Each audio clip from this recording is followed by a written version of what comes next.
What is going on, everybody? Thank you all so much for tuning into this very special segment of Mikasa Sukasa, and I'm your host, Niko House. As many of you all know already that the MCSC network had the privilege, thanks to you, to go to the Democratic National Convention.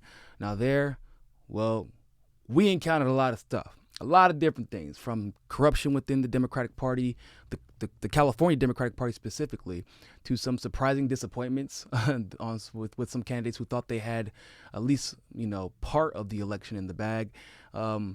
We had some great moments with Tulsi Gabbard and Bernie Sanders, but we also got a lot of exclusive content. And the most interesting out of all of this actually had nothing to do with the convention. So, at Tulsi Gabbard's event, I met a YouTube employee. Now, for the sake of his job and for the sake of, I don't want to cause anyone to lose any money or lose their livelihood, I'm not going to mention the employee's name.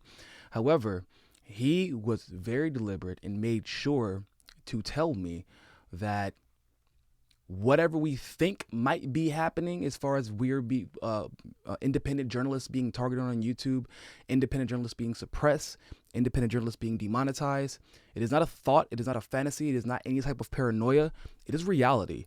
This particular employee talks literally every day with the person who is in charge of monetization on YouTube. And he, because of him being a fan of independent journalism, goes toe to toe with this particular individual in charge of that every single day, he told me. And he said that no matter, he makes it known, because I'm assuming at first he probably thought it was an accident like everybody else. Maybe the algorithms weren't placing you correctly. Because things happen. Algorithms have to be updated, and sometimes things get thrown out of whack. That's just how technology works. However, that isn't it. He said he had arguments with this guy. But the reason why is because he's very aware of what's happening. He's very aware that the demonetization of a lot of these independent journalists is illegitimate, and yet they're not doing anything about it, to the point where it looks like it's being done on purpose.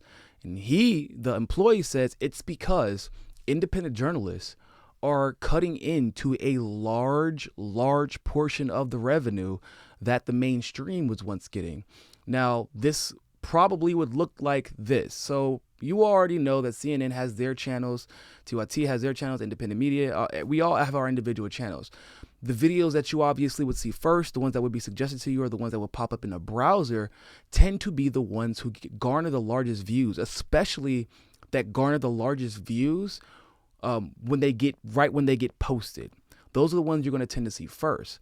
Now, the problem with that is, at one point, CNN, Fox News, et cetera, they would be the beneficiary of that, because obviously they have 3 million, 4 million, 5 million subscribers. But people haven't been subscribing or watching the mainstream as much. They may be subscribed, but that doesn't necessarily mean that they're loyally following CNN, Fox News, et cetera, like they follow their independent journalists. They're only subscribed so they can usually catch the bullshit that Fox News or CNN or MSNBC is spewing, so that they can critique it and go attack it. Now, because independent media has become so much more successful, when we talk about a topic, we can cover a topic about a CNN video, about an MSNBC video, and the topic that we cover will get more views than the video or their interview itself.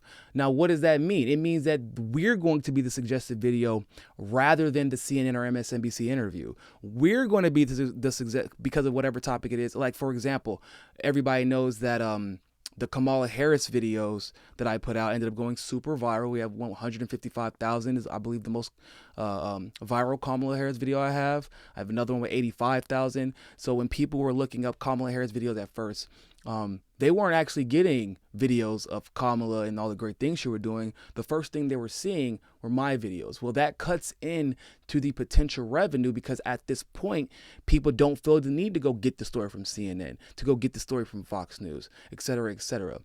And they are just going to, because they already got the story. Not only did they get the story, the surface level of the story, but when you're watching that independent media, you're seeing them go, like, we all go in depth and analyze, like, the implications of whatever story that's there. And so their numbers don't look like ours. And when their viewer numbers don't look like ours, especially given the fact that they have millions and millions and millions of subscribers themselves, well, their ad revenue is going to hurt. And so it's been confirmed by this YouTube employee that there's someone literally in YouTube advocating for indie journalists because he sees and he knows exactly what's happening. He knows a person who could fix it.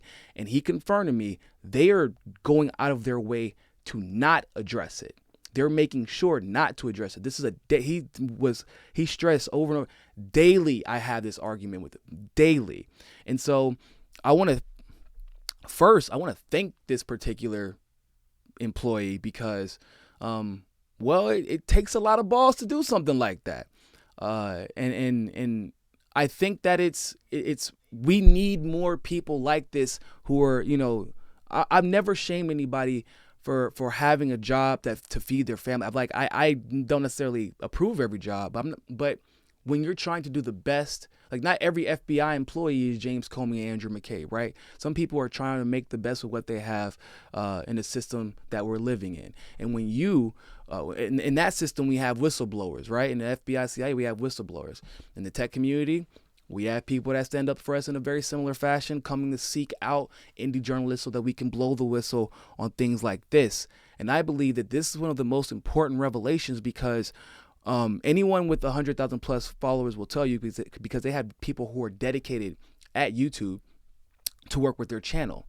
Anyone will tell you, they will give you the runaround when you start talking about why am I being demonetized? This doesn't make any sense. What did I say that was offensive? What did I do that was wrong? What did I cover that was illegitimate? CNN talked about this. Did they get demonetized? MSNBC talked about this. Did they get demonetized? Et cetera, et cetera, et cetera. And they will give you the runaround over and over and over again and make you feel as if you are the paranoid one, as if the patterns that you were experiencing, and then the patterns that you're seeing other YouTubers talk about, all of it is in our heads, and they're just doing it for the protection of the subscribers and the ad people. But at the end of the day, some ad people, sure, maybe they don't want to run it, but the ads are specific to you all. There are some people who get a Tulsi ad when they watch my video. Others perhaps will get a Trump ad when they watch my video. Some people get a Fashion Nova ad when they watch my videos, or an Uber ad when they watch. It's tailored to you. So yeah, maybe one or two ad people don't want to contribute to a particular video, but then they could just easily manipulate their ads, say this particular company doesn't want to run ads on these particular types of videos, so we'll just make sure it doesn't happen. That's not what they do. They use that as an excuse to mass demonetize the moment you even bring up certain topics, to discourage you from talking about them. This is a type of censorship, a type of suppression, because for most people, when it affects their bottom line, they won't talk about it. We have example after example after example after example after example of this. That's one of the ways they attempted to kill the Seth Rich story. One of the ways they're still to this day attempting to kill the Syria conversation. If you put Syria in your title, you'll be immediately demonetized. If you put Julian Assange in your title, you'll be immediately demonetized. If you put Chelsea Manning in your title, you'll be immediately demonetized. Russian, it depends on how you're using the word Russian, but 9 times out of 10, you'll get demonetized. If you critique Joe Biden, you're immediately demonetized. And don't ask me. Go look at some of the videos of the other YouTubers saying the same exact things. I think even Rational National said the other day that he was suffering from, same thing. And I watched that video. He said, anytime you mention Ilhan Omar, immediately demonetized. Same thing that happens to myself. Kim Iverson said the same thing to me. So this isn't something that is an anomaly. It isn't something that's happening to one YouTuber. It's happening to YouTubers with 200,000 subscribers. It's happening to YouTubers with 1,000 subscribers. The truth of the matter is, we're being attacked and suppressed because of the messages that we speak on. And so with the way that you can ensure this, make sure that you go to your favorite YouTuber, your favorite truth teller, your favorite independent journalist, go contribute to their Patreon. Make sure you're constantly checking in to make sure you're still subscribed. Like I was talking about this morning in the community tab, I was testing to see if YouTube had set algorithms basically to say anytime you upload in bunches, we're going to unsubscribe people forcibly from your channel. I know a lot of you saw that I was posting a lot to the stories, so you can see, of course, of the some of the events at the convention, but also so I could personally see what YouTube would do. In the span of 2 hours, I posted several photos. Maybe 15 people had seen the photos because it was really early in the morning, and we lost 45 plus subscribers but people hadn't even saw the photos yet. And then people, if you go to the community tab, I say go check if you're still subscribed to the channel. They're not subscribed. So we are, and Rational National talked about this as well. I don't know if he said this specifically, but for us, for example, our revenue took a 50% hit this month because of demonetization. And then when your video is demonetized, like I said, this is why this guy was advocating for us. When your video gets demonetized, you're immediately hurting the algorithms, because now YouTube can't make any money off of you. And so you're hurting the algorithms. You're not being pushed in the same way. And so that also affects, it's another form of, once again, suppression. Suppression isn't always outright, or censorship isn't always outright. You can't do this. You can't say this. They hit you in ways that discourage you or disincentivize you from engaging in certain actions. But they still maintain plausible deniability. So, you all know where our Patreon is. It's in the description below.